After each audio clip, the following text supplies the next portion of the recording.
He had just unlocked his powers and wiped out hundreds of goblins without breaking a sweat. I don't feel so good. During the hunter exam, he quietly builds up his power while watching the other rivals.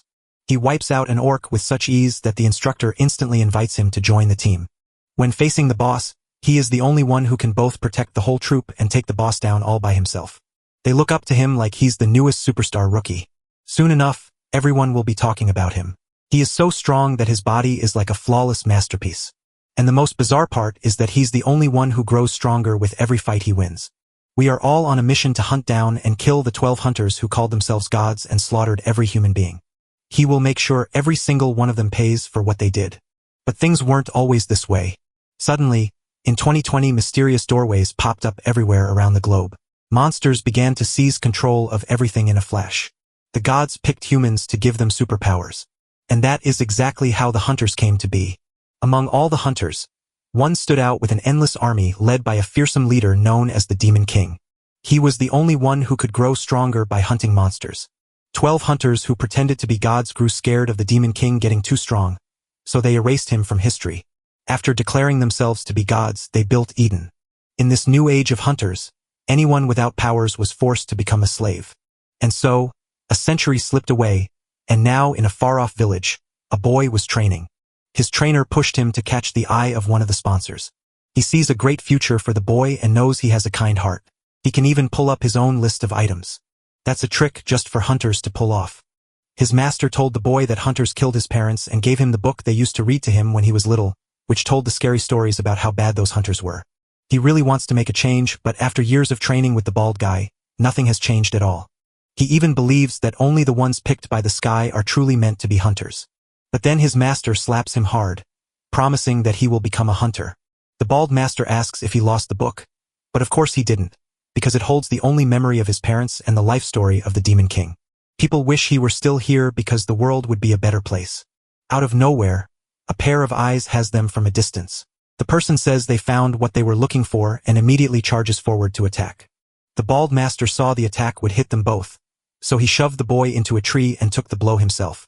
The woman stepped down to the ground and gazed at the boy. There was no reason at all for a hunter to be standing there. She just tells him to get down on one knee, and he does right away. His body moves on its own, ignoring every command he tries to give. Out of the trees, a blur of motion appeared, and suddenly a group of hunters were there. Every single one of them throws a salute to the ruler of Eden, Lady Athena. She is one of the mightiest beings in Eden. Why would one of the 12 founders of Eden be standing right here? Everyone sets off to track down the bald man right now. She had been searching for the bald man for ages, yet she couldn't understand who he was speaking with. She can't feel even a tiny bit of magic flowing from him. The boy freezes with terror that she'll find the Demon King's book in his pocket, but since she calls him a worm, she turns to leave. This starts to make the boy feel better. He thinks he's safe, but right in front of him, the girl stands there with a powerful presence that makes him feel small. She points out that a tiny bit of mana is leaking out from his jacket pocket. His heart beats so fast he can hardly draw a breath. Is all that fear about her finding out his secret? With a word from the divine, she commands him to reveal it, and his body instantly obeys. He pulls the item out and reveals it's just a book. The girl accepts it, knowing she'll be erased from existence along with him. But then the book suddenly bursts into flames and flies right at her. Even so, Athena's shield stops it, but the crash reveals exactly what the book truly is. She notices that she's holding the Demon King's own life story. Even though she doesn't understand why a slave has it, she still reaches out to grab it. Just as she reaches for it, a sudden shout of her name and a hard collision knock the wind out of her. Yet the object itself remains almost completely unharmed. With that powerful strike, he knocks Athena soaring away and snatches the book right out of her grasp. The second the boy sees him, tears instantly stream down his face. Siongu asks why the grown man is crying, and even now, he tells the boy that he did well by holding out so long. But the boy can only wonder who he truly is and how Siongu managed to hit Athena, one of the 12 so-called gods. But Sangu says there's no time to explain since he never expected Athena to show up so quickly. So he hands the book back and asks the boy if he really wants to change the world.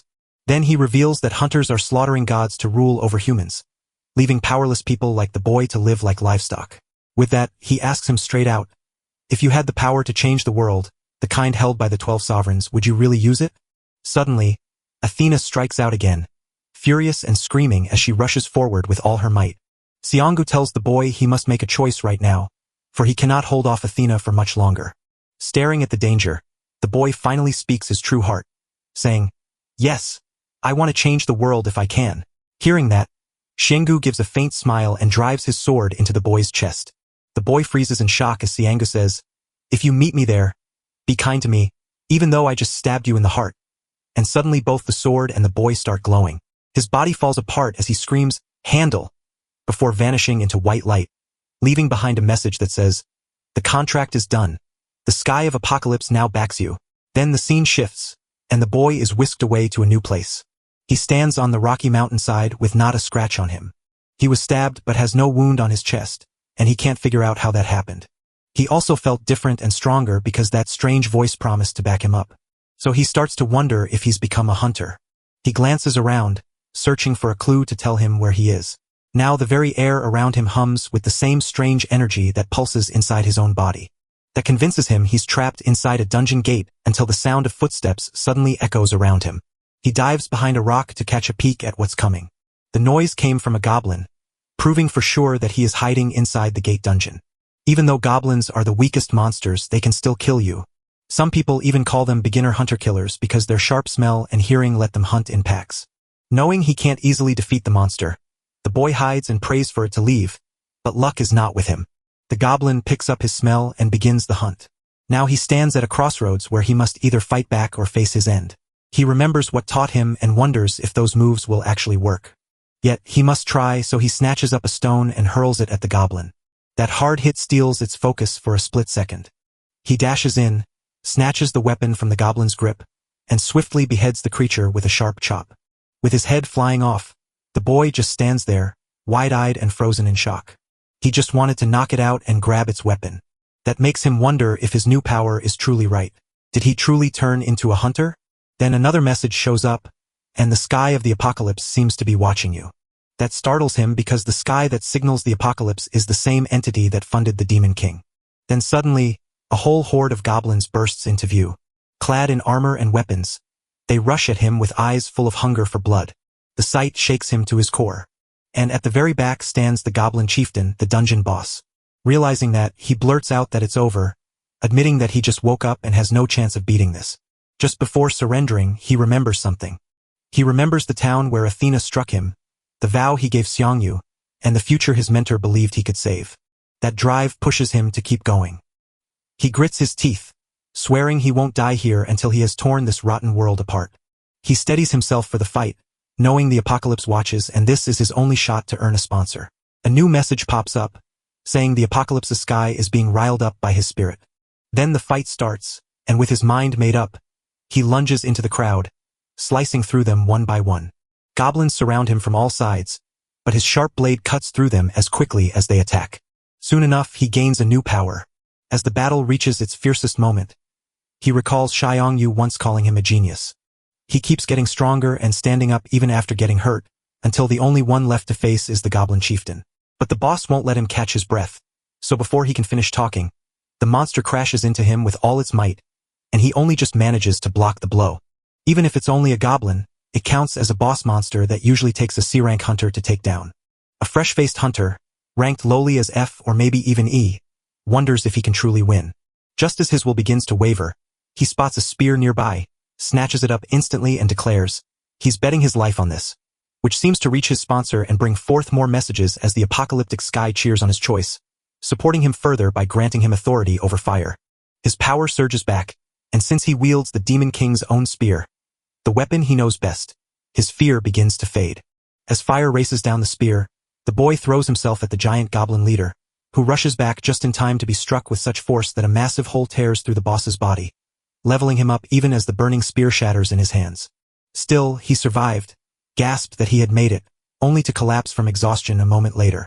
Soon, a gang of hunters walks into the zone and sees a giant pile of dead goblins, including the chief, and guesses who could have done all that killing. As they hunt through the dark dungeon and find the boy still clinging to life, they rush to help him just as a new message arrives saying the apocalyptic sky is watching them. The story jumps back to the hospital, where the boy finally opens his eyes after everything is over. He's hooked up to a breathing machine and healing potions, proving it was all real and not just a dream.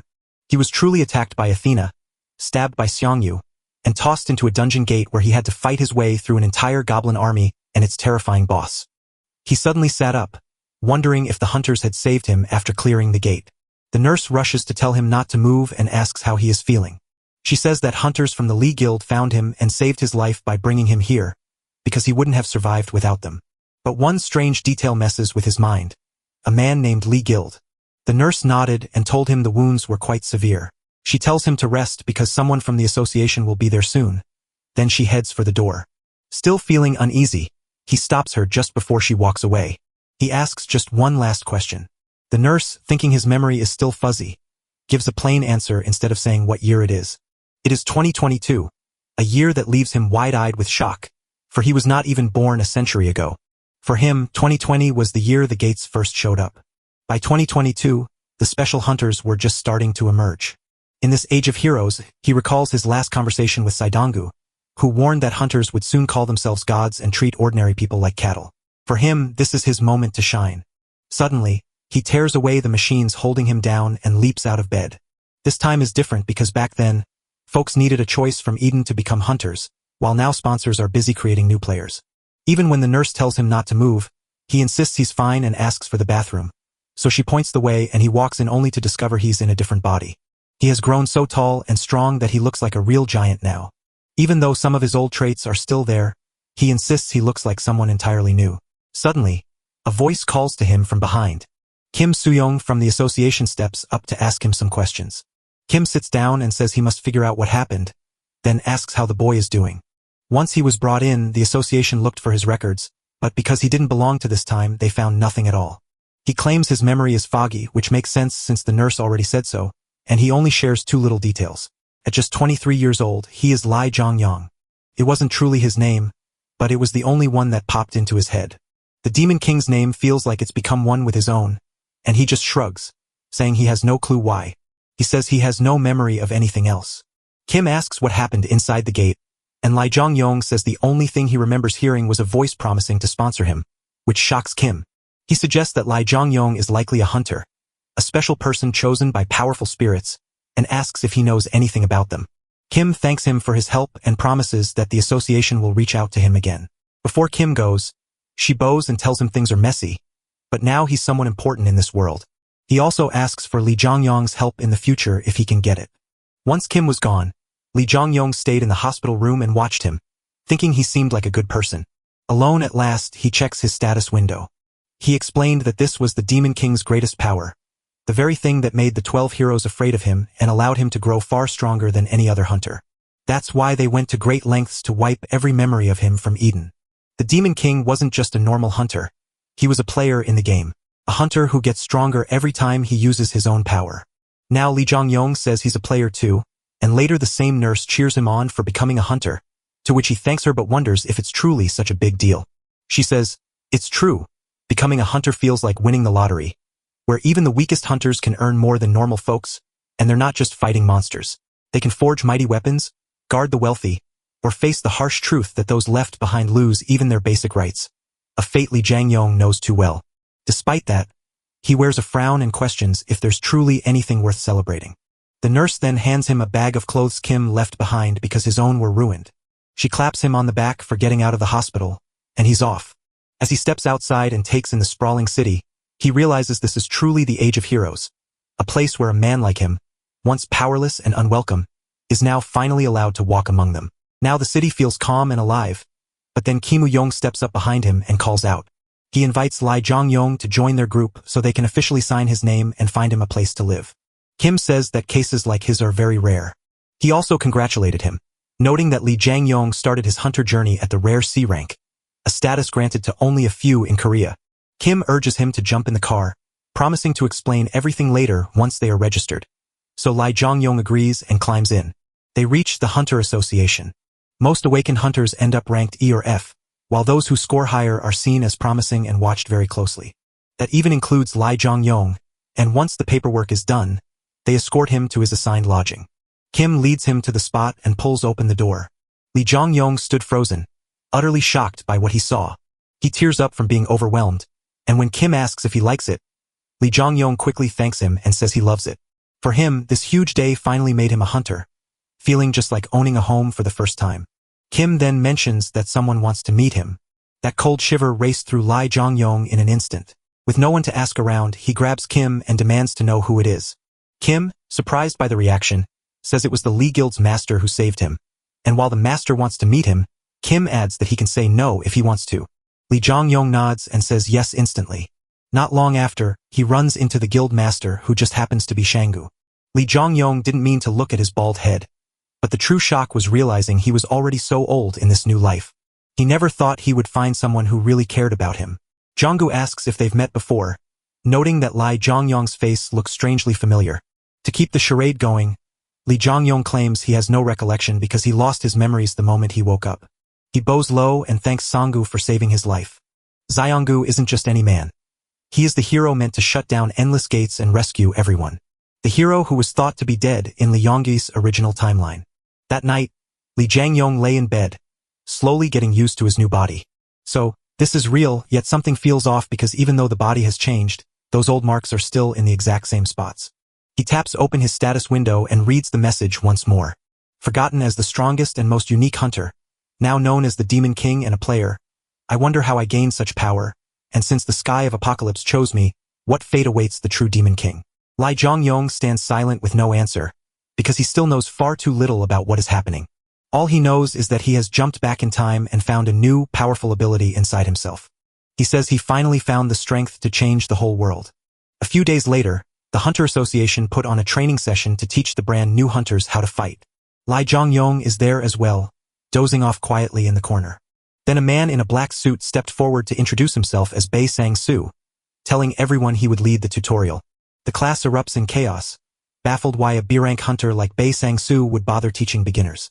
Some folks are convinced the association is keeping a special eye on rookie Lee Jong-yong, but the others tell themselves it could be their turn to shine, hoping to impress a powerful guild or even the main association. Bei Sang-soo lays out the day. We start with a talk on hunters, then head to the combat test where every beginner gets to choose their own weapon. He begins by asking how hunters are made. A young hunter claims that true hunters are made when a powerful being gives them their own special power. Basu praised him and said a hunter's true nature is set the moment they wake up and can't be changed. Yet they can still grow stronger, so he wondered how that happens. The female hunter stands up and explains that their sponsor will reward them with powerful items or new skills if they close the gates or do something the sponsor likes. Bei Sang-soo praises her, noting that this class seems to know a lot. Then his voice drops as he asks the hard truth. What do the sponsors really want? This time, no one answers, and the room falls silent without Bang-soo even blinking, while every hunter wonders what's happening but none of them know the real reason. Then he spots a person tucked in the corner who looks completely unbothered. Lee Jong-yong leans against the window, looking out casually, and then Bei Sang-soo calls him over to make a guess. He says there is no final answer, but he only wants Lee Jang-yong's honest thoughts. Lee Jong-yong gives his answers about the entertainment world. The entire class, even Bei Sang-soo, is stunned and demands an explanation. Lee Jong-yong describes how sponsors choose their heroes, send them out to hunt monsters, and watch them level up just like in a video game. Bei Sang-soo is so shocked by the idea that she's left reeling. But to Lee Jong-yong, this isn't a lucky guess. It's the Demon King's own theory and possibly the sponsor's biggest secret, especially since the king was killed right after gaining overwhelming power. The seminar drags on until they finally get to the combat test. The female hunter stepped forward, sword raised. The fight begins, the monster breaks free, and it immediately goes wild, charging straight at her. The girl sprints in and strikes hard, but the goblin moves with insane speed to dodge and hit back, leaving her on one knee as it leaps down for another blow. Even Bei Sang-soo begins to fret, yet she won't back down. Even from a distance, she sneaks up on the goblin and wins the fight, but she's left tired and hurt. Seeing this, Ba Sang-soo praises her, declares her past, and sends her forward to the next round, while now the final contestant steps up. Lee Jong-yong steps forward boldly, spear and shield in hand. Even Bei Sang-soo finds that weapon choice interesting. Meanwhile, Lee Jong-yong keeps reminding himself that he must pass tomorrow's graduation exam, because doing well means he'll get a bigger bonus too. So he gets ready, but Bei Sang-soo has bad news. With every goblin already dead, the exam needs a new monster, and Bei Sang-soo insists Lee Jong-yong doesn't have to kill it, because he will judge the result himself. He also says the monster is brainwashed so it won't kill anyone, and because it's only a B-rank threat, everything will stay under control. Then he asks if Lee Jong-yong is ready. Though he half-heartedly agrees, expecting only a small fight against goblins, he is quickly proven dead wrong. As the duel starts, Ba Sang-soo tells Lee Jong-yong he thinks the sponsor idea is great and warns him not to let him down. Then Lee Jong-yong's opponent appears, a huge green orc monster walking out. Usually, hunters need to be at least C rank to take this on because it's far stronger than a grown man and can take an insane amount of hits. When the trainees in the back panics at the sight of an orc in their test, Ba Sang-soo reminds them that a hunter who awakened as B rank and fought one in training once rose like a comet to become one of the world's strongest. Lee Jang-yong, a new hunter with C rank status, stunned the guild by slaying a goblin chieftain all by himself in a lowly D rank mission. So Ba Sang-soo can't wait to see how this bright spark will change everything. Suddenly, a message shows up as the apocalyptic sky turns its gaze toward you. At that moment, Lee Jong-yong grew serious. As he gains strength, an orc charges straight at him. Instead, Lee strikes first, thrusting his spear swiftly and sharply into the orc's shoulder. Lee Jang-yong gets a bit cocky, thinking the brainwashing made the orc so dumb that it would just charge right in, making this fight much easier than he expected. But as he tugs at the spear, the monster grips it tight and refuses to let go. Instead, it clutches the weapon firmly and begins punching with its other hand. Lee Jong-yong holds his shield steady against the blows, feeling each heavy impact shake his body. The other trainee began to panic and wondered if the exam should be called off. Baeong-soo agrees that Lee Jong-yong's first hit was sharp and clean, but he still sees her as a true monster. Baeong-soo realizes he has let his guard down and is ready to step in. Just before he strikes, he spots a chance to slip past the orc's punches by letting go of the spear at the last second. That split-second opening lets him strike the orc with a fast kick to its head, sending it stumbling back just long enough for Lee Jong-yong to move. He calls upon the power of fire and rushes back in. With his shield glowing from the heat, he smashes the orc's head and crushes its skull in a single blow. Everyone watching is frozen in shock, wondering how a rookie hunter could beat an orc in training and instantly earn their respect. In the arena, Ba Sang-soo freezes with shock, realizing that a hunter mastering such a skill immediately after awakening is virtually unheard of, especially since Lee Jong-yong didn't even chant, suggesting it might be a powerful high-rank ability. He's never seen anything like this, and as Lee stands helpless, his shield crumbles under the attack, just like his spear did against the goblin chieftain. As he lifts his spear, new messages pop up. Now you've grown stronger, and your power over fire has jumped up to level 2. Seeing that chance, Ba Sang-soo leaps in, praises Lee Jong-yong, and declares that he passed with flying colors, so he won't let this guy slip away. Lee Jong-yong just nods and thanks, but his thoughts are fixed on getting stronger. The Demon King's raw command over flames wasn't a learned skill, but a natural power that came with his player trait, just as he explained. While power can grow with help and practice, it means nothing if the weapon holding it is too weak to take the heat. So he sets out to hunt down a metal weapon strong enough to handle that kind of power. That night after the exam, Lee Jong-yong invited Shingu and Kim to his room for a small housewarming party, bringing together the only two people he truly trusts. Baengu feels a bit uneasy about visiting the association house until Lee Jong-yong reassures him that it's perfectly fine since they're just throwing a party. After sharing a delivery meal, the three friends review the tutorial and final exam, and tell Lee Jong-yong that Kim is now officially his agent. But here's the real twist. Kim is actually a girl. As they talk on, Shingu urges Lee Jong-yong to reconsider his offer, warning that letting him walk away would be a regrettable mistake. As Kim listens, she points out that this is a real chance for hunter Lee Jong-yong, but Lee Jong-yong still says no. He is clearly upset and asks why, saying he doesn't understand the decision. So Lee Jong-yong says he isn't joining any group right now and will only help if needed. But the truth is he has another reason. To better the world, he must act carefully because getting too close to Zanga right now is dangerous. So Shanga decides to let it go for now and just keeps the thought in mind. Then the two share a warm, friendly moment while Kim watches in confusion, wondering how a brand new hunter could ever help the famous A-rank guild master of the Lee Guild. This leads us to the graduation exam, where every successful student must step through a gate into a dungeon, and just before it begins, Ba Sang-soo steps forward to explain the test. It's happening right behind the gates, but don't worry since a B-rank hunter is going in with you to keep you safe. He says he's coming in, then lets a bit of his power leak out to send a shiver through them and prove they're safe. Yet that sort of power is still scary. There, Lee Jong-yong is shocked by the crushing weight of Ba Sang-soo's magic, which feels far too powerful for anyone there to handle. Ba Sang-soo promises they'll head into their first dungeon right after the soldiers deliver their supplies. The moment they step inside, Lee Jang-yong senses something is wrong and complains that the air feels foul. Bang-soo says this is because the air inside dungeons is thick with powerful magic. Once everyone is inside, He kicks off the test and warns the rookies to obey his commands immediately if any monsters show up. Then they venture deeper into the dark. Soon enough, they spot a bunch of goblins who immediately spot them back. Bei Sang-soo shouts for a counterattack and sends 2 rookies out first. They prove their power and put the goblins to rest. He called up 2 more helpers, and they sliced right through their targets just as easily.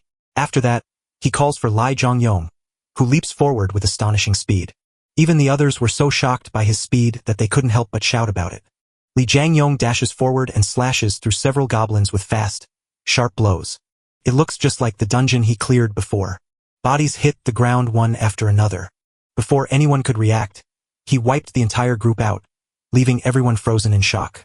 The other trainees start questioning whether Lee Jong-yong is truly a fresh hunter, and why someone like him is even allowed to be in the tutorial.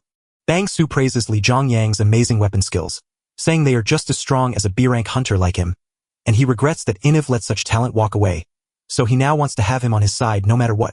Just as that happens, Lee Jang-yong climbs to a new level once more. Once the battle is over, the group pushes deeper into the dungeon. Soon, they make their way into the boss's room. Before they step inside, Bang-soo gives a warning that the trouble ahead is going to be much worse. This isn't a goblin fight, so he warns them to stay sharp and move carefully until the boss shows up, telling them to get ready, drink their potions, and check their weapons and armor. The group does exactly that. As everyone prepares, Lee Jang-yong stands frozen, wondering if the Demon King would have survived the hero's attack had he grown powerful enough sooner. With those thoughts racing through his mind, he grips his goal even tighter. He promises to use every trick he knows to beat Eden's 12 heroes before anyone else can. Thinking of that, he glances at his fire control, then swiftly hides it before anyone can see. Not long after, the new hunters are finally ready to enter the boss room, with Bang-soo leading the way and telling everyone to stay close. The second their feet hit the floor, they know something isn't right.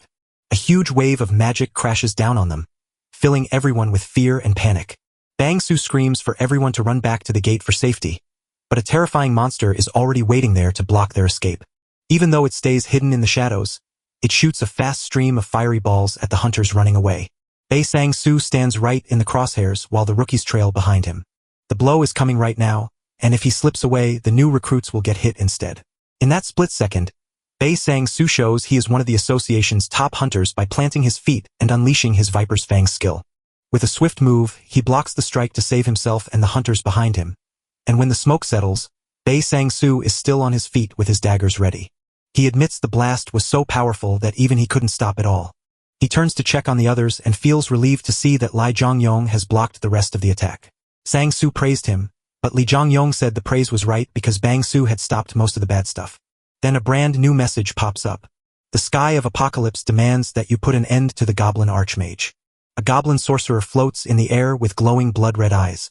The rookies freeze in panic, realizing the gate was a deadly mistake and that they are facing an archmage far too powerful, so their only choice is to run. Bang-soo nods, admitting that even for a B-rank hunter, taking on such a monster is too dangerous, so he orders everyone to leave and calls the association for help. But Lee Jong-yong steps forward and declares he will fight for it himself. Everyone is shocked again, and this time even Ba tries to hold him back, warning him not to lose his head.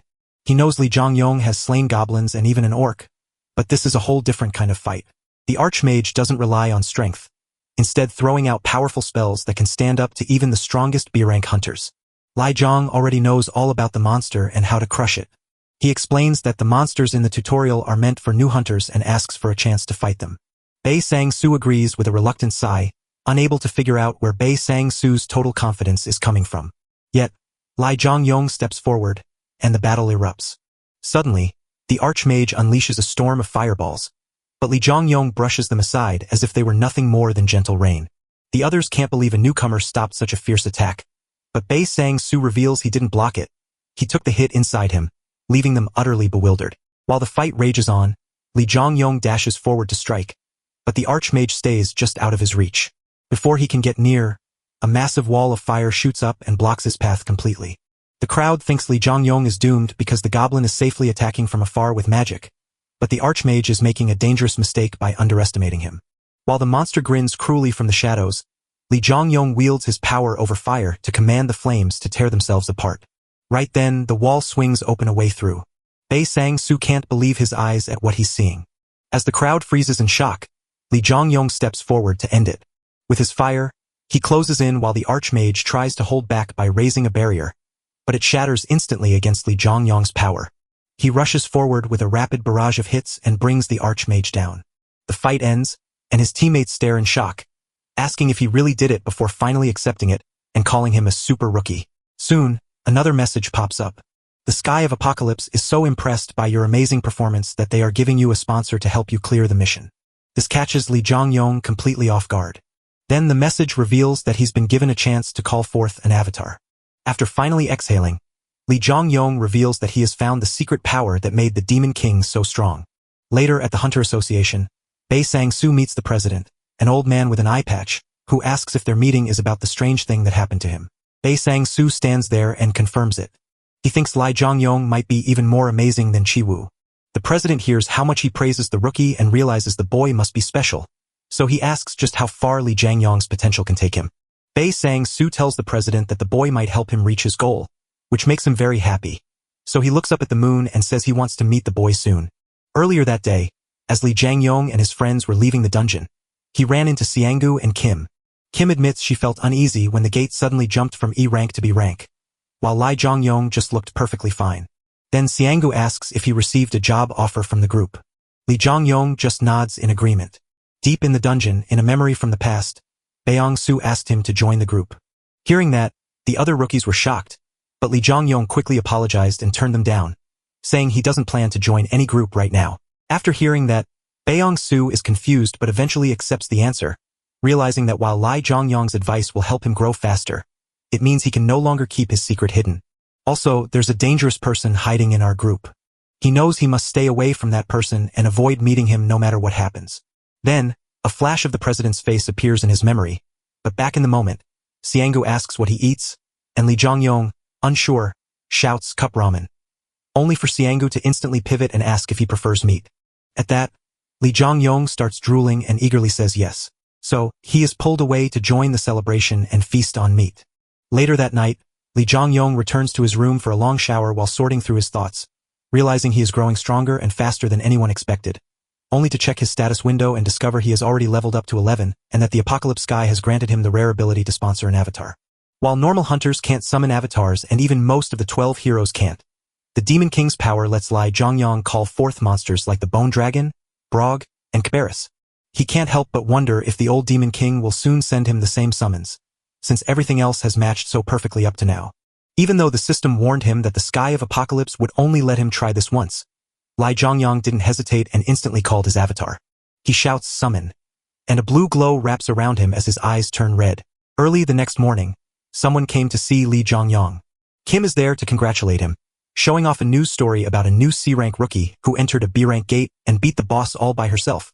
The article makes Li Zhongyang uneasy because, even though his name is hidden, he knows the guild and association leaders already figure out it's him. Kim suddenly asks why he never told her or Shanggu about it. Even though hunters are now bigger than celebrities, Li Zhongyang doesn't care and just brushes off the question to ask his agent for a favor. He is ready to jump into the dangerous dungeon raids. Soon, Li Zhongyang steps back into the dungeon and slices through the goblins like they're nothing. Right now, he's just pushing them around and making their lives miserable. Even the toughest boss goblins can't stop him. He wipes them out and gains a lot of levels. On top of that, he clears the dungeon. But Li Zhongyang still looks unhappy because even after killing the boss and opening the gate, nothing happens. So he shouts in confusion, asking how he's supposed to use it. Then, we finally saw what he had called forth. A skeleton that gathers souls. But for now, it stays dead and cannot come back to life since it has no soul. Li Zhongyang realized that while avatars can wield powerful, one-of-a-kind abilities without souls, finding the right monster soul isn't as easy as he thought. After failing to finish his goal, he walks away from the gate where Chin says hello. Chin cheers him on for finishing the 4th raid and offers to sell any drops or items he wants to get rid of. Li Zhongyang reaches into his pack and pulls out a bunch of swords, while Chin promises that they'll get paid once they sell them. Then Li Zhong asks if Chin found another dungeon, but Chin shakes his head and says there are no good ones left to choose from right now. He explains that one guild is growing so quickly they booked over 20 easy dungeons at once, which is causing the shortage.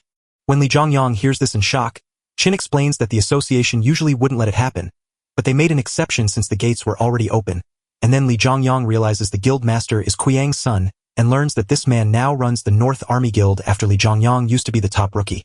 A cold shiver runs through Lee Jongyong as he realizes that man will become the tyrant Gunther, the war king, rising among the 12 heroes to meet his destiny with empty eyes.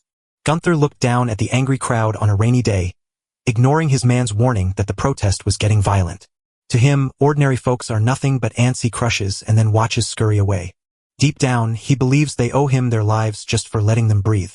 Then he charges his sword with lightning, summoning a storm that wipes out the protesters. Lee Jongyong remembers that the event back then wiped out half of his village. The city streets felt colder after that scary memory, but when he heard someone shouting for help, he rushed over and found two mean young guys bullying an old man. Just as the man begs for help while they kick his cart around, Lee Jongyong steps in. Realizing that, the thugs tell him to leave and blast some scary energy to drive him away. But Lee Jongyong doesn't budge, so he releases his own power to show he's a hunter too. Then he asks what happened, and they say the old man hit them with his cart and just want money. But the old man shouts that it's a lie because those people kicked his cart and started threatening him. Lee Jongyong asked why they had to do that, but the thugs wouldn't leave, with one smuggler claiming that as a hunter, he treats anyone who bothers him like an enemy. So he smashed the old man's cart and warned Lee Jongyong that they might decide to attack him too. Basically, they are looking for a fight, but Lee Jongyong isn't scared. He says this has gone far enough and tells them to leave, claiming that if they go now he'll let it slide since they haven't hurt the old man yet. But trying to pressure them only makes things worse until one thug rushes in and asks who Lee Jongyong thinks he is to give orders. Lee Jongyong knocks him down in a single, swift move. Suddenly, the other man yanks out a dagger and lunges to stab him. He even says he's better than Lee Jongyong, but he can't beat the super rookie. Soon, both thugs are on the ground, the chaos is done, and Lee Jongyong calls Kim to bring them in for arrest. Kim tells him he did the right thing and handled it well, but he just says it's only natural since hurting a civilian is a serious crime for a hunter. Even with that promise, Lee Jongyong can't shake the worry that those thugs or their group might return for revenge. So Kim reassures him that the association will keep a close watch to make sure nothing happens. And then he asks about the men's background, only to learn they belong to the North Army Guild. Hearing that, he turns around and starts blaming the North Army again. He figures the guild must be connected to the association, since only a true link could let them hold all 20 dungeons at once. 2 days later, Lee Jongyong told us he was summoned by the association as the accused attacker, exactly as he had planned. A few days later, the old man he saved flipped his story, making the real attackers look like victims and painting Lee Jongyong as the guilty one. So when he walks into the association with Kim, he finally understands why the old man lied. Kim shakes his head to say not to worry, because the group isn't rotten yet. Even though Lee Jongyong is from the future and knows the truth, the whole organization was built on a rotten foundation from the very beginning. Even so, they head to headquarters, where Lee Jongyong meets a man dressed in a black suit.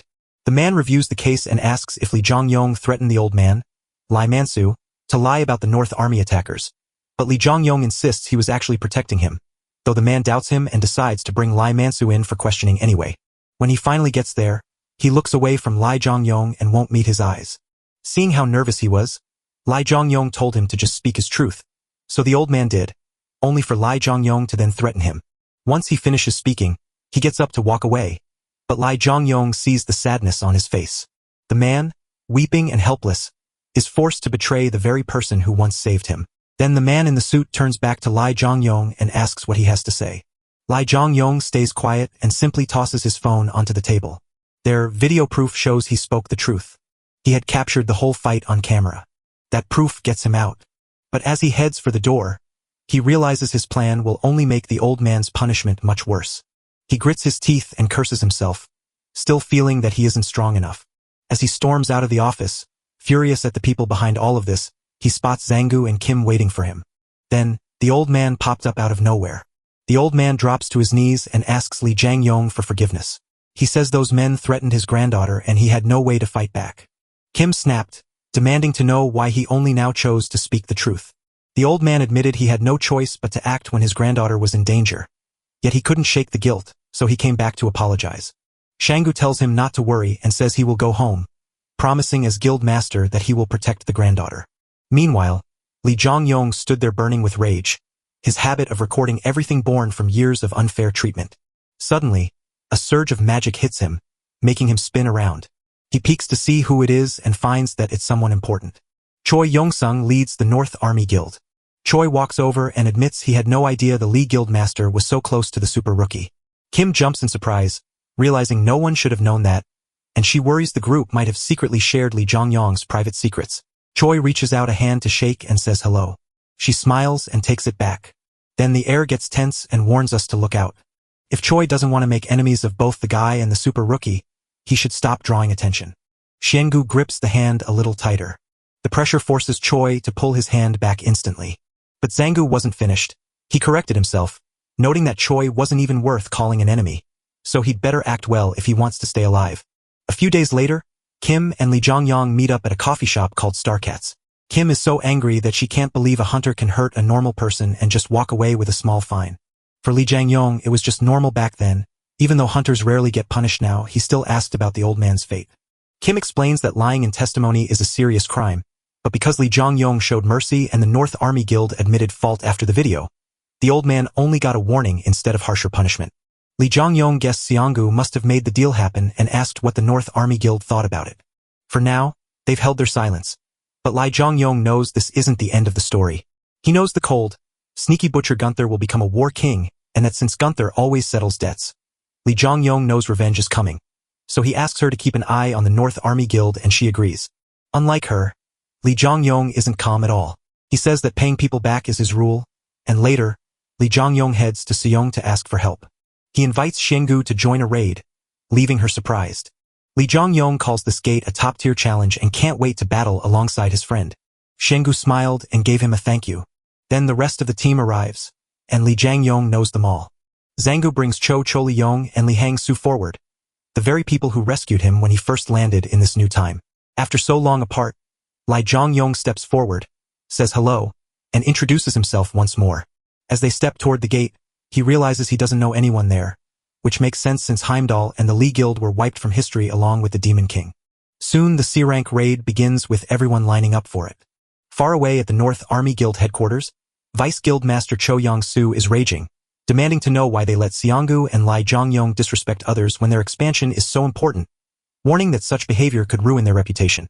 But Jang Min-chong, the other Vice Guild Master, disagrees.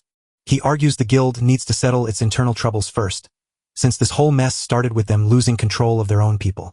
Yong-soo won't listen to it because he insists his members did nothing wrong and claims ordinary folks are just insects feeding off hunters like parasites, so why should they bow and apologize to trash like that? Ink-hang stiffens and demands to know exactly what Yong-soo means. At least one sensible soul wandered into this wild crowd of crazy people. Instead of backing down, Yong-soo accepts the challenge and stands tall, ready to fight. As Chong rises, the two lock eyes and glare at each other fiercely. Before anyone can begin, Gunther shouts for them to halt. Worst of all, he takes Yong-soo's side, demanding that Lee Jongyong pay for blocking their guild. Yet he still can't stop himself from being curious about Lee Jongyong. Gunther promises to prepare the stage soon and tells the North Army Guild to wait, get ready to sharpen their skills and not let him down. Chong stands there with his jaw dropped, completely baffled by what he just saw. Maybe Mr. Knight, you've joined the wrong guild and you should switch sides. Xiangu and his crew worked together to dodge the traps at the C-rank gate and pushed forward. Soon after, they bump into a horde of monsters, and the Lee Guild springs into action to fight them. Watching the pros battle, Lee Jongyong feels amazed at how much he can learn just by watching them. Finally, Seonga ends the fight with one mighty slash that earns high praise from Lee Jongyong. He thanks Seonga for the help but already knows Lee Jongyong only wanted to see him and his guild in action. Then Cho Kol-yong jumps in, demanding to see the super rookie fight, which Lee Jongyong agrees to since he has no reason to hide his true strength from Xiangu. He surges with energy and stands ready for the charging orcs. The instant Cha-yong and Hang-soo see him command fire without speaking its name, they are left stunned by how effortlessly this super rookie handles his incredible talent. Meanwhile, Lee Jongyong slashes straight through the enemy. Watching him, Xiangu realizes the truth, that the burning shield and spear aren't just skills, but something forbidden. As the boss crashes to the ground, messages flash up to tell you that you've conquered the Goblin Mage Gate, received a sponsor boost from Sky of Apocalypse, leveled up your stats, and now the whole team is heading out after the raid is done. Outside, Chil-yong and Hang-soo cheered for the new recruit, joking that he might already be as strong as the guild leaders. Some members started asking why he hadn't brought on someone that talented yet. He just smirks, letting Lee Jongyong know his offer is still open and that his guild is powerful enough to help him grow even more. He also gives him a warning, telling him the road ahead is dangerous and that having a powerful guild by his side would help a lot. Lee Jongyong thinks Zangu nailed it, and for a second, he wonders if his savior somehow figured out his goals. But from what he knows of the future, Dahl can't see it. Xiangu continues, saying the North Army Guild won't stay silent on Lee Jongyong, But if he joins the Lee Guild, they won't be able to harm him. Then Seong raises the stakes by extending his hand and inviting Lee Jong-yong to join the Lee Guild as its second-in-command. The other members are shocked, especially Lee Jong-yong, who politely refuses even though he is grateful. But Shang-gu stops him from looking ashamed because he knows Lee Jong-yong is aiming for something much bigger. Just then, Lee Jong-yong's phone buzzed with an urgent message from the association demanding his help, and he quickly realized they needed 100 hunters to stand guard outside the North Army Guild. Looking at how huge this has become, I can't help but think other guilds are joining in, not just the North Army. Lee Jong-yong starts to wonder if Yong-soo has already joined the group and is pulling the strings from behind the scenes. That night, Inong sat in frustration at the guild's headquarters, slamming his fist on the table as he wondered when it all began to fall apart. He remembers the moment his childhood friends Cho Yong-soo and Cho Yong-gunther changed after meeting that man, knowing it was the day Yong-soo went from being rough to kind. Now he looks at normal folks like they're just cattle, and Gunther acts like everyone, whether they're hunters or not, is beneath him. Now they've even gone as far as trying to kill Lee Jong-hyun just because he stood up to the North Army Guild, which seems crazy to him since the guild is clearly falling apart, yet he still refuses to abandon his friends. Then the call to action comes and he must choose between doing what is right and standing by his friend, a decision he has already made. So in a quiet, empty warehouse he calls Lee Jong-hyun and asks to meet alone, and when Lee Jong-hyun finally says his name, In-chong doesn't bother telling him his own. What really stood out was Lee Jong-hyun's bravery, since he stepped out alone even though nobody else was around. Lee Jong-hyun nods with relief, standing alone in the room where he knows there are no hidden dangers waiting to strike. Chong jumps in and tells him not to answer the call to join up. Lee Jong-hyun asks why. Chong reveals that his own group is a piece of the bigger plan.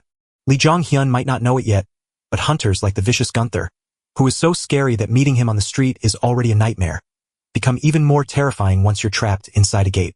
Knowing everything he knows, why does he still stick around in a guild like this? Lee Jong-hyun refuses to ignore that warning, so he must skip the raid to stop Gunther from attacking. He asks, just as Chong did, if the North Army Guild is a chaos guild.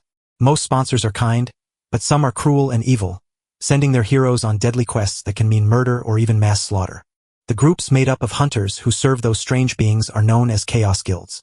In-hang tries to say it's not true, but his words won't hold up. Lee Jong-hyun reasons that since In-jin wouldn't have bothered to warn him if the truth were different, the warning must be real. Given how badly the guild has treated him, he is certain ING can't honestly claim they aren't what they really are. After his guild was insulted over and over, In-jin finally loses his temper and pulls out his weapon. He tells Lee Jong-hyun to stop making fun of the guild. But Lee Jong-hyun quickly grabs his weapon and replies, In-hang knows better than anyone that the North Army Guild has been rotten ever since Cho Yong-soo and Yong took charge, before finally asking the real question. Chong is stunned by the man he thought he knew, because Lee Jong-hyun, who only awakened a month ago, already matches an A-rank hunter and knows secrets even Chong didn't. This leaves ING confused, trying to figure out exactly who Lee Jong-hyun is. In the future, Inang will be known as the Dragon Slayer and Siegfried, though most people will remember him forever as immortal Siegfried, having killed the Demon King's avatar and the Bone Dragon according to Lee Jong-hyun. That led the sponsors to give him a wild gift. He could never die. But in the future war against the Demon King while serving under Cho Yong, he was betrayed by his childhood friend, Yong-soo. Back in the present, Lee Jong-hyun is determined to bring Chong to his side, no matter what it takes. It is partly because of his strength, but mostly because of his kind heart that he holds this rotting guild together.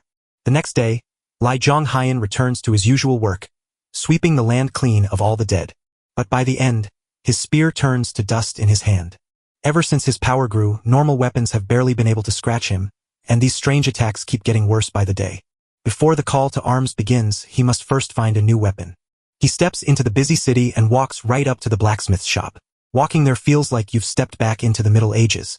Inside, he discovers a young redhead with fiery hair who is completely absorbed in his work. The boy says to hang on until he finishes his job. Lee Jong-hyun watches in awe as the man hammers the metal, realizing he has met the legendary dwarfsmith Park Jae-hyun sooner than he ever imagined. For hours later, the future legend finally completed his journey. He spots the person at his door and asks who they are. Lee Jong-hyun is a bit surprised, but he quickly explains that he's there to order a weapon and asks if Park works by himself. That made Park suspicious because why would anyone ask a nobody like him for a weapon, or even ask if he's the only one who can make them? Lee Jong-hyun points to another hammer on the wall, realizing a second blacksmith must work in this shared space. Park boasts about his keen eyesight and admits that while others do use the space, it's for nothing important. Then he asks the real question, Why come to him? Lee Jong-hun said his sponsor told him to do it. That shocks Park, leaving him unable to believe that a sponsor led him right here. Lee Jong-hun knows Park has no choice but to follow suit, since the Demon King's own diary reveals that Park is getting direct orders right from his sponsor. It also reveals that Park Jae-hyun once forged weapons for the Demon King, but after the 12 heroes chose their sides, he turned away from the king and began crafting weapons for them instead. The book warned that if Park had stayed with the Demon King until the very end, history could have taken a completely different turn. So Park decides that trusting Lee Jong-hyun isn't so weird, especially since sponsors are already plenty strange. Even so, he turns down the job. Lee Jong-hyun stopped and asked why. Park says it's simple. He's unhappy about the fire in his workshop, so he's turned away all new clients. Hearing that, Lee Jong-hyun's smirk deepened, for he had been expecting this all along. Then he reaches out, promising Park he can make the fire he needs and showing off his power over flames. But Park isn't impressed and says he's seen those tricks before, even claiming he could do it himself. Then he freezes as Lee Jong-hyun pushes his power further, unleashing a blue flame so hot it changes everything. Stunned, Park asks how he managed to do it. Lee Jong-hyun claims he doesn't just throw fire around, he commands it like a king. Park happily agrees, and a week later, Lee Jong-hyun returns to find a huge, dark spear waiting for him. It looks like a weapon forged for a demon king, and even he feels its presence make him impressed.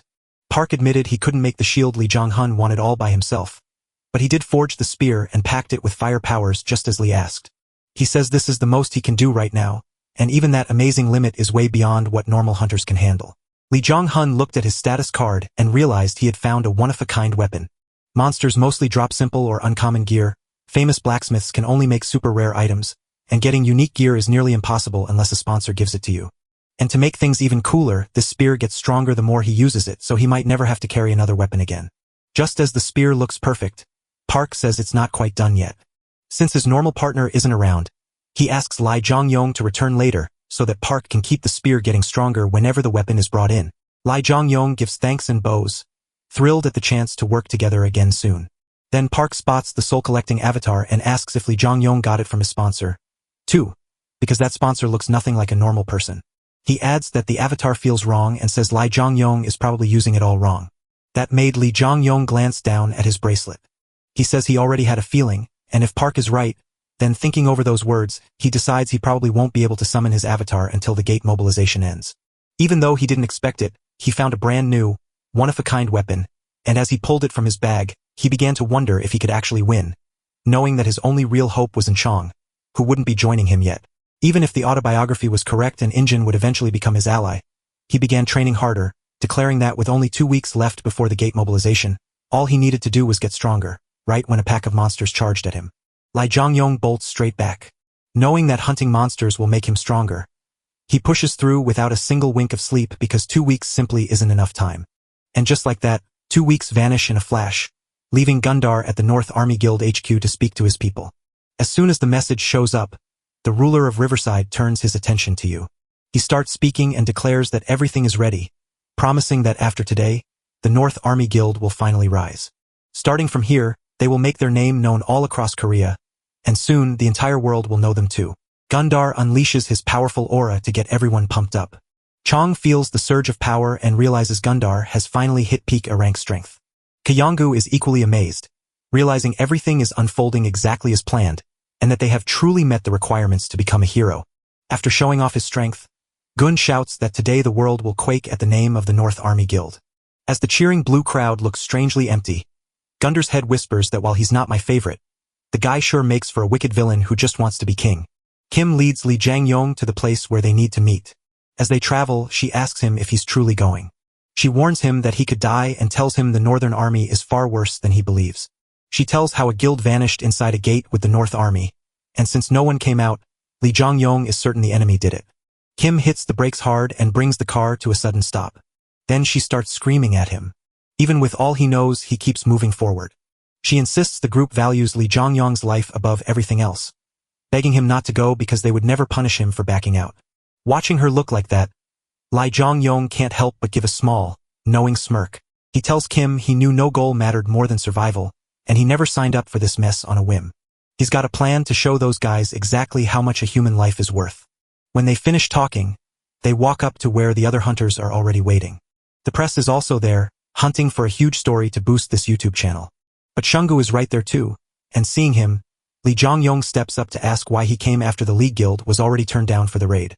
Shungu replies that since he's already picked the North Army Guild as his enemy and the Super Rookie as his friend, he can't just stand aside. He sees Gunder, who gives him a wicked grin before turning and walking off.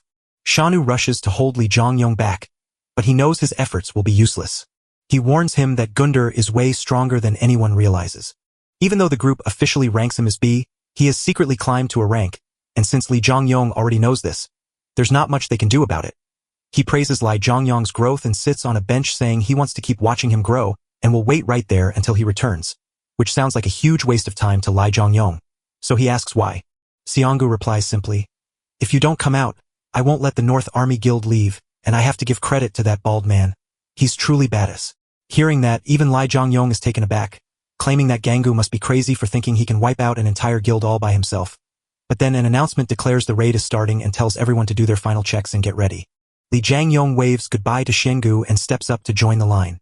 As the hunters step through the gate, Lee Jongyong recalls the stories of this Lin River Gate, where Cho Young-sung became a hero while Gunder and many others gave their lives. This time, the story won't replay the same old scene. It will take a new turn. As Lee Jongyong strides forward with determination, he declares, "The glory of this place belongs to him." But the moment everyone steps inside, things take a turn for the worse as a strange beam of light appears near the gate, and Gunder breaks into a huge twisted smile, saying, "It's starting." A message suddenly popped up because the gate's magic was changing. Realizing this, the hunter panics, but no one has been warned. At the same time, the man at the gate starts shouting that its power level has jumped from B class to B+. And while that might sound scary to us, the hunters know exactly what that step up means. Lee Jongyong remained calm, exactly as he had anticipated. Suddenly, a flood of messages appeared, activating the gate's special trait as it changed color to seal its exit shut just like the warning said. Seeing this, the hunters panic even more, wondering if they're trapped inside. But more messages appear as countless incarnations gather in one place. The sponsor is watching you closely. The magic in the air is growing thicker by the second. With that, the hunters feel a burning rush of power surging through them that never stops, as countless versions of them keep pouring through the gate. The people paying to support this adventure have gotten even more excited. The magic is getting thicker and stronger. The man almost falls over as he watches the magic meter jump instantly. "The gate is a class," he says, frozen in shock. When they heard that, everyone else stood there in total shock. It seems you can't pass through an A-class gate unless a hero-ass hunter is with you. Because of that, many of them fall into pure despair since they know they are going to die. Lee Jongyong looks calm because he knows they are walking into a deadly trap, and it's a harsh truth they must face.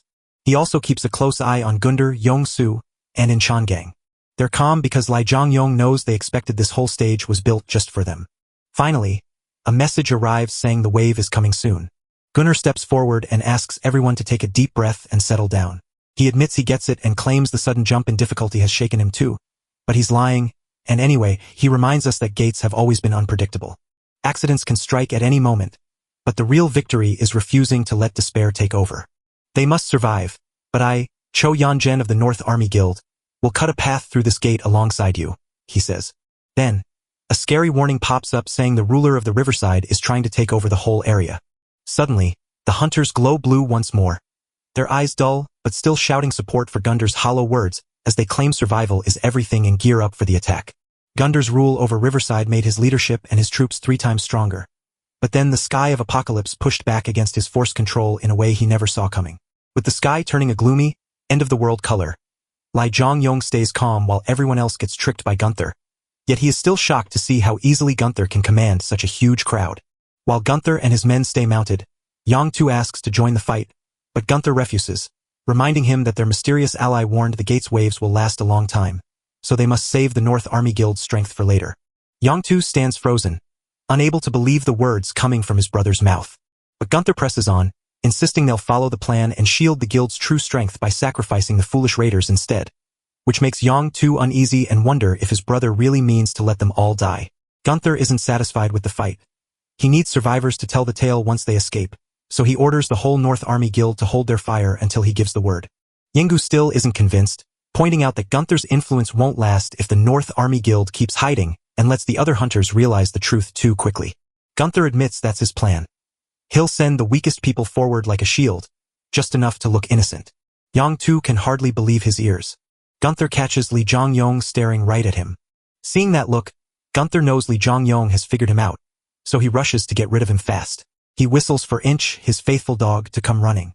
Gunther never tells Inkhang the whole truth about his plans because Inkhang is too kind-hearted. Yet Inchang's loyalty and talent still make him very useful. Gunther tells him to keep a sharp eye on Li Zhongyong, and when the right moment comes, to end his life.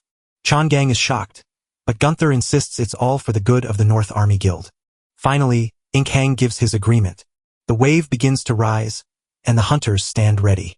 Then, fish-like monsters known as mermen climb out of the river.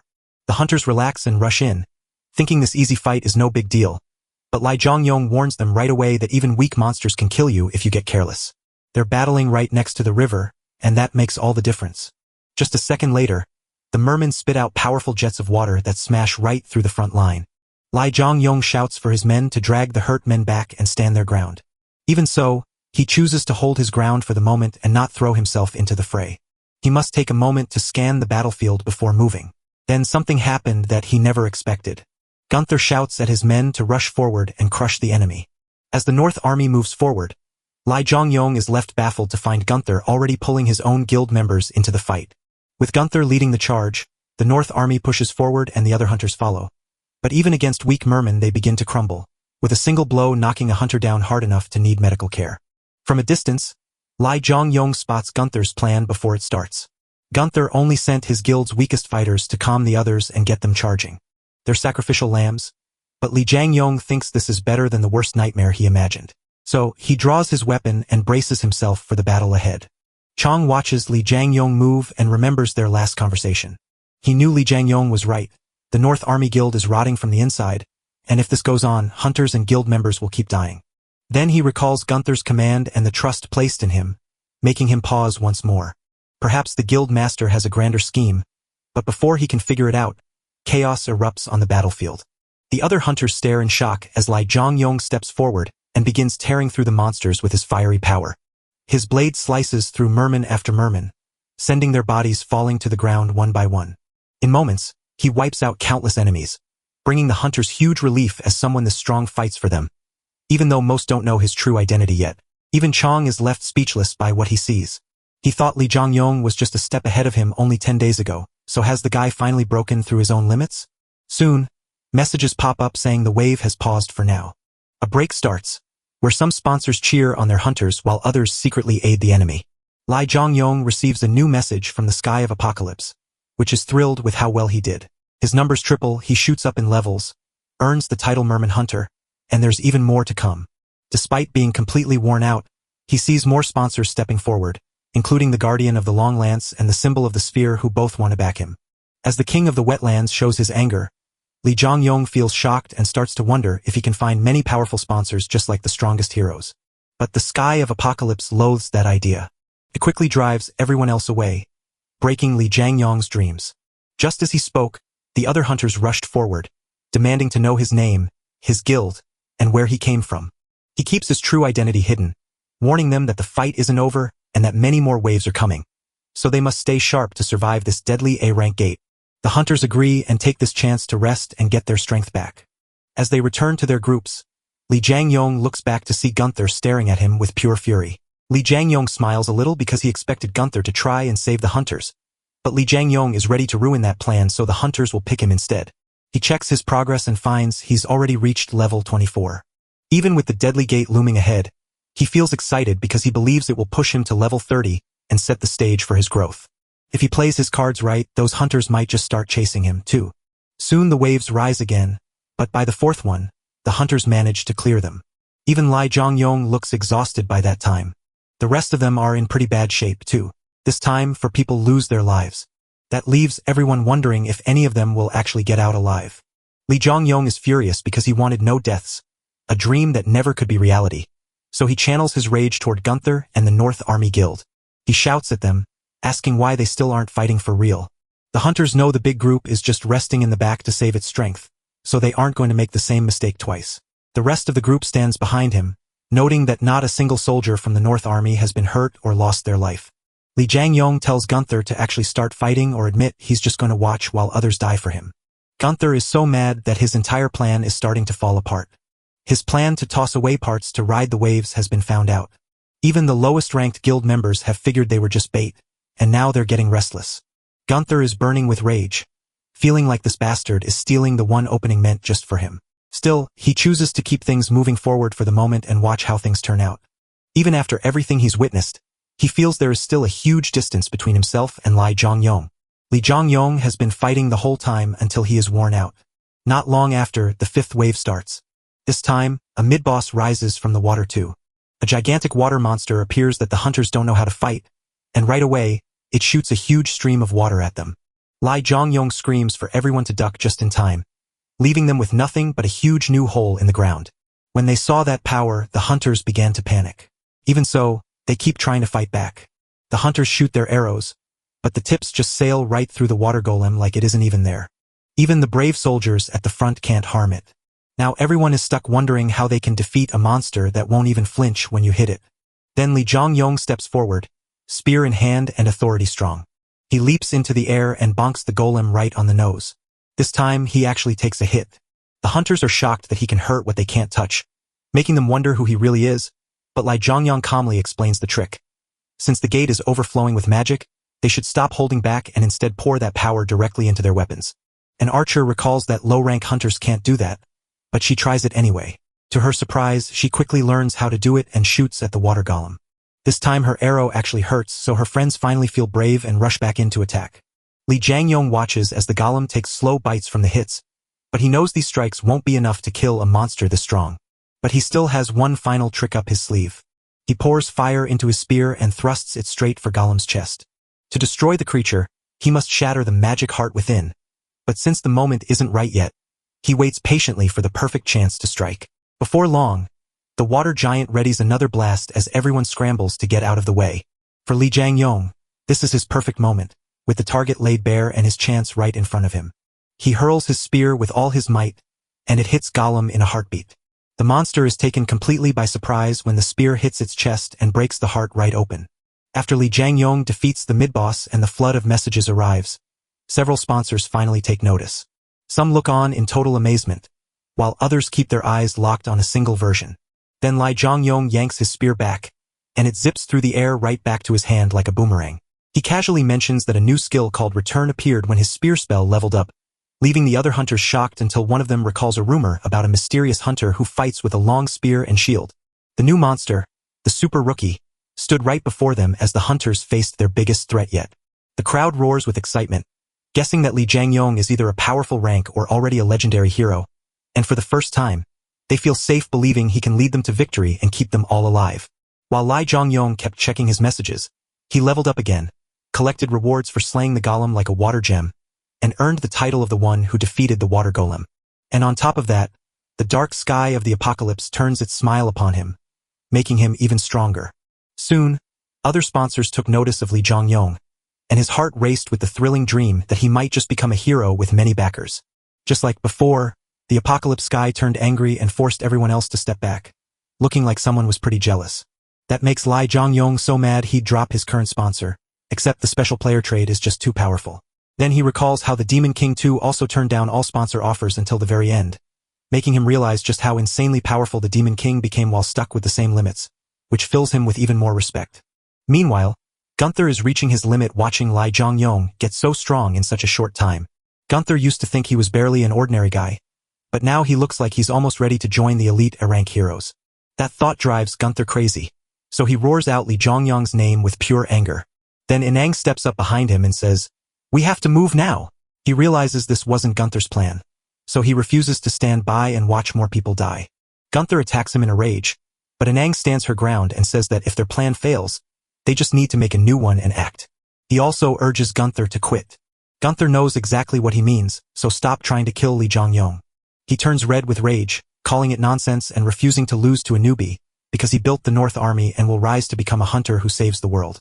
He grabs his weapon and tells his guild to give everything they have to break through the gate. With Gunther's words ringing out, the guild members surge forward to battle, proving that a king's pride will never bow. But then he turns around and finds something he never thought he'd see. Gang has stepped away and tossed his helmet aside. In a flashback, we discover that Gunther handed him that helmet with his own hands. When Gang stepped up to be the second in command, Gunther worried his gentle look wouldn't fit with the tough crew, so he handed him the helmet.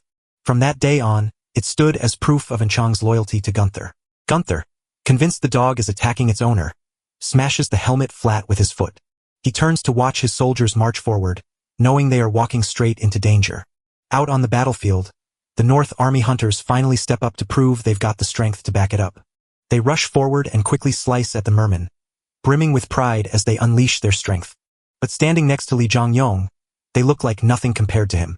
Standing next to the super rookie, their attacks seem tiny because they can clearly see that Li Zhangyong is on a completely different level. The other hunters are thrilled to have him on their team, convinced that with this super rookie, their next wave will be a breeze. Even though everything changed, the fight rages on and Li Zhangyong keeps tearing through his enemies. Then he received another message saying he had leveled up once more.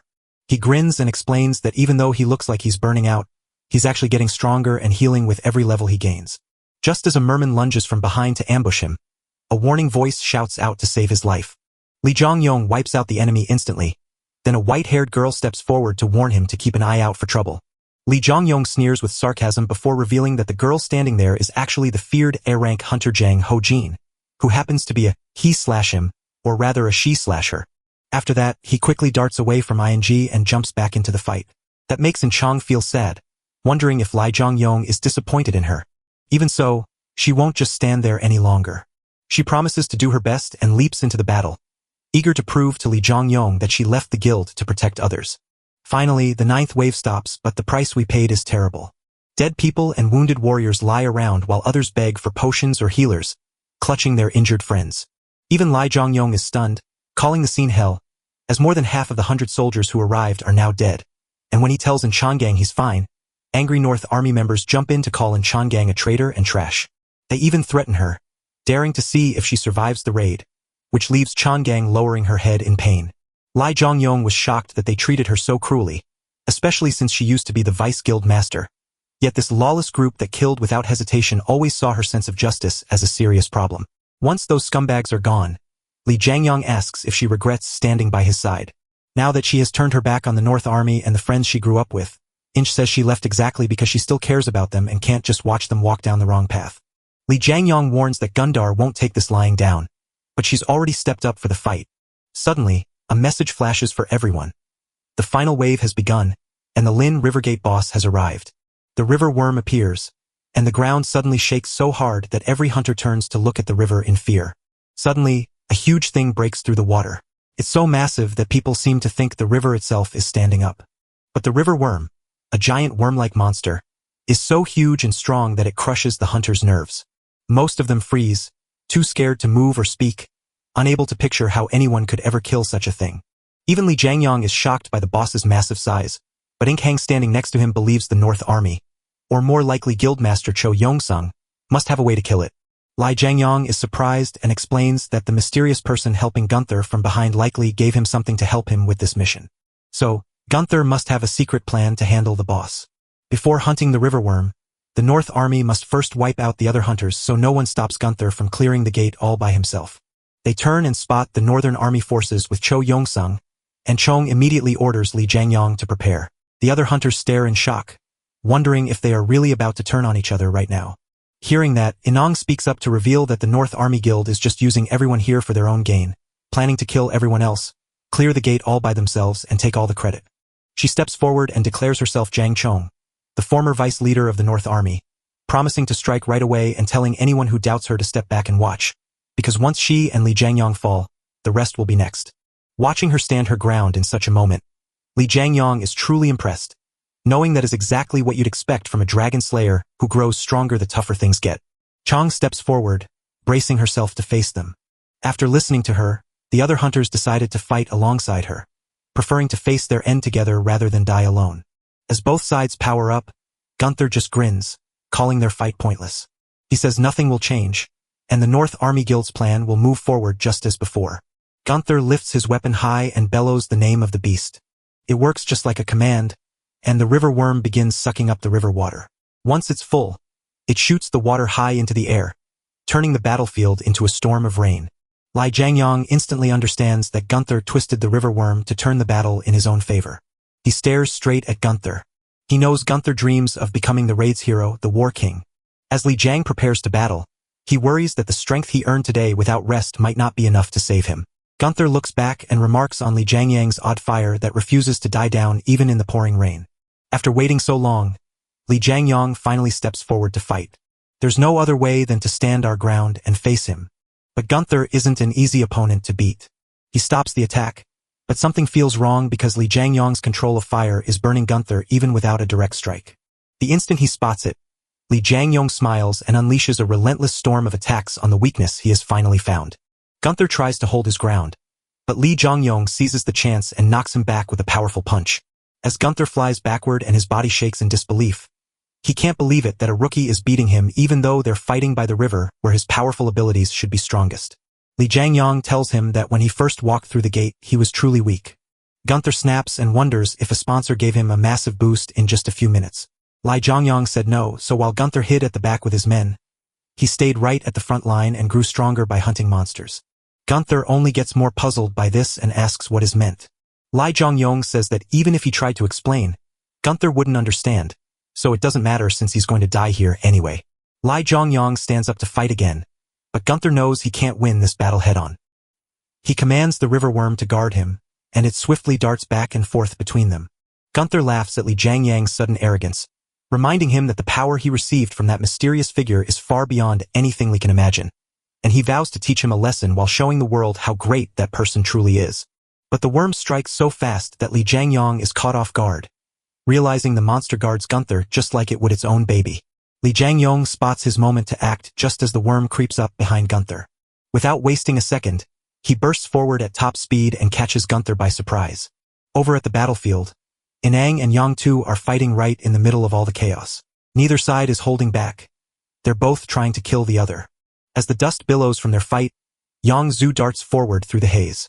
He tells Inang she can still drop to her knees and beg for her life, then challenges her to believe Li Jiangyong can beat Gunther, insisting that the North Army Guild will be the only one left standing. But Inang refuses to give in, asking if he and his brother have forgotten their oath to protect humanity, while they clash with every strike fueled by their deep emotions. They keep fighting back-to-back with no chance to catch their breath. Back at the mountain, the river worm stands frozen with glowing blue eyes, and Li Jiangyong and Gunther have vanished because Li Jiangyong made a last-ditch effort to shove himself and Gunther right into the worm's belly. Gunther, drenched in sweat, shouts that you're crazy for daring to try this. Li Jiangyong stops him dead in his tracks, revealing that he had been waiting for the river worm to swallow Gunther all along. Some river worms swallow their babies to keep them safe inside their dry bodies, no matter what kind of worm they are. That strange piece of knowledge turns out to be incredibly important. Li Jiang shows he's ready by stabbing his spear deep into the worm's soft inside and unleashing his fire. He explains that inside the worm's stomach, Gunther's riverside power is cut in half, but his own fire control becomes much stronger. Suddenly, system messages pop up as Muspel's spear soaks up the fire. The fire inside it suddenly grows stronger and lasts much longer. Its attack power gets stronger too. That's when the river worm begins to burn from the inside, writhing in agony as fire erupts from its mouth and skin. The hunters outside are so amazed by the sight that they stop fighting just to watch the monster. As Gunther steps back inside, flames surround him. Trapped with no escape, he crumbles into despair, screaming that this nightmare couldn't be true since he was born to be king. His rage boiling over as he lunges at Li Jiangyong and demands to know his true identity. Li Jiangyong refuses to yield, thrusting his spear through Gunther to roast him alive inside the worm. And with the battle finally over, Li Jiangyong can finally take a deep breath. Then suddenly, his spirit avatar wakes up. A message appears, saying it has claimed the soul of the hero Gunther, and the bracelet begins to glow. Li Jiangyong's hunch was right. The avatar isn't hunting monster souls at all, but the souls of humans who kept fighting back to become heroes. Then another message pops up, saying the ruler of Riverside has fallen and the sponsor has stopped helping. Li Yongyong stands frozen in shock. Gunther wonders if killing the hunter also meant killing his sponsor, even though the Demon King's book said sponsors never die. Suddenly, a dark portal swings open and a spooky crow with burning red eyes screeches its way out. Just as Li Jiangyong spots it, the crow begins to speak, admitting he hasn't yet given Gunther his last answer.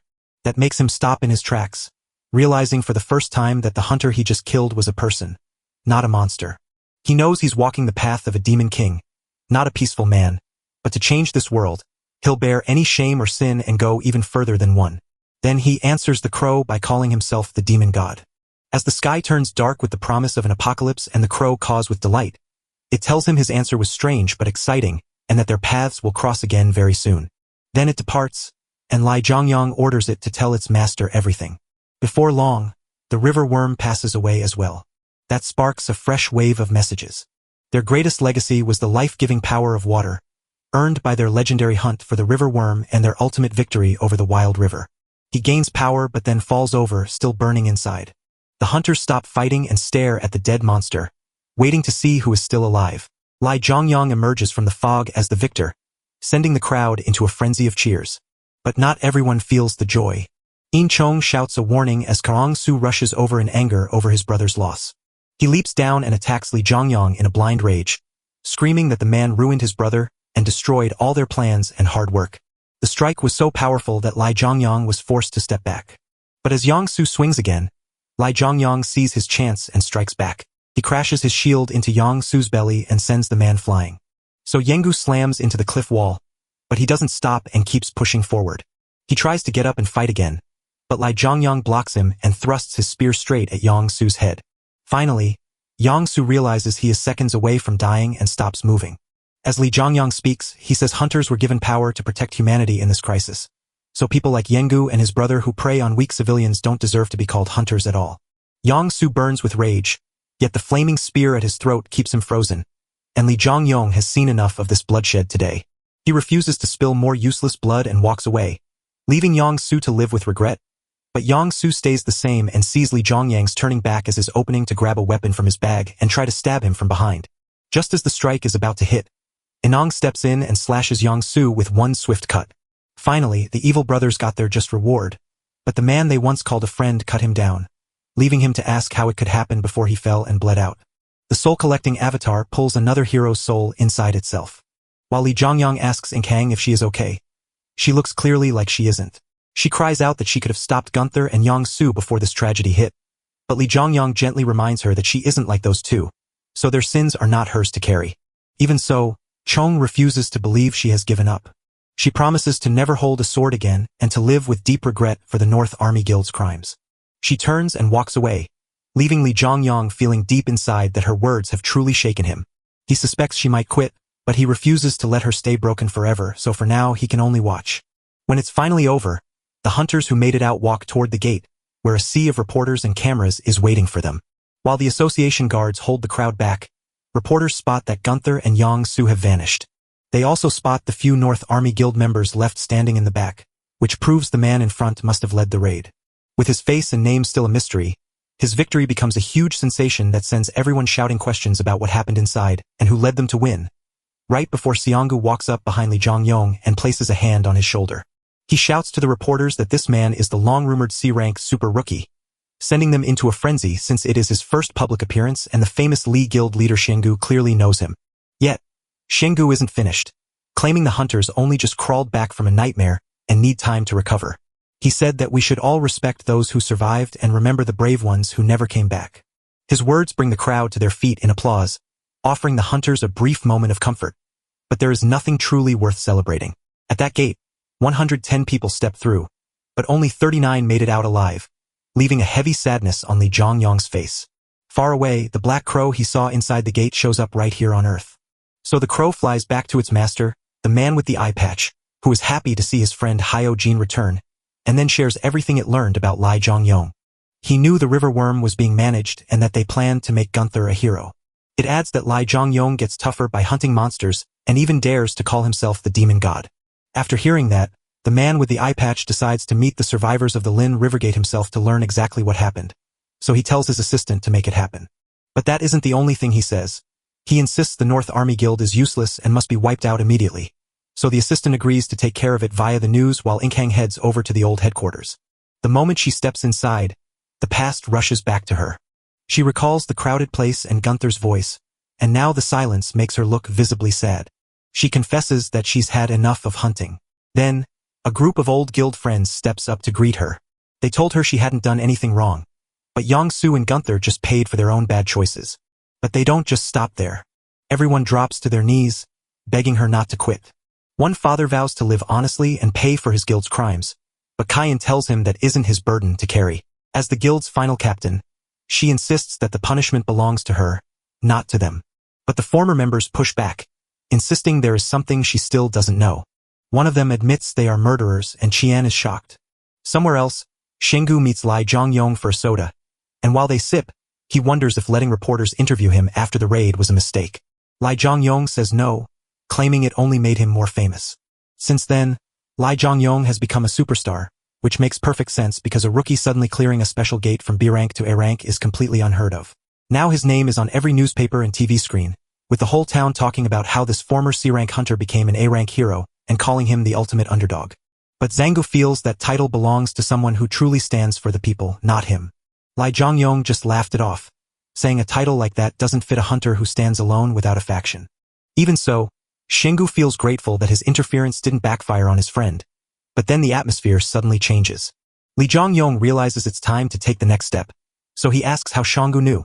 Shangu looks puzzled and asks what he means. Li Zhongyong explained that Shangu could only have used hero-making if he knew the future, because people in this time believe heroes are born from luck, not planning. Shingu can hardly believe what is happening. He wonders if Li Zhongyong believes heroes can be made, but he doesn't buy that act for a second. Li Zhongyong knows exactly what he means because he is part of Asgard. The instant he speaks, rage explodes. His eyes began to shine, and a bright golden light started to wrap around him. The man's pressure is so intense that it makes the nearby swings sway and even makes Mr. Eyepatch feel it. He is suddenly stunned by the aura and knows something strange is going on. Lai Zhongyong is shocked just like the rest when the pressure suddenly hits him. Shangu says he needs to cool off. Then he demands to know how you figured it out. Lai Zhongyong told us that from the day they met, he knew Shangu was working with Asgard, so he couldn't understand why Shangu acted like he knew the plan and even helped him, but Shangu simply admitted that he had already suspected the truth. Lai Zhongyong is growing up too fast, and his sharp mind shows he already knows secrets others haven't figured out yet. Still, Li Zhongyong is the one who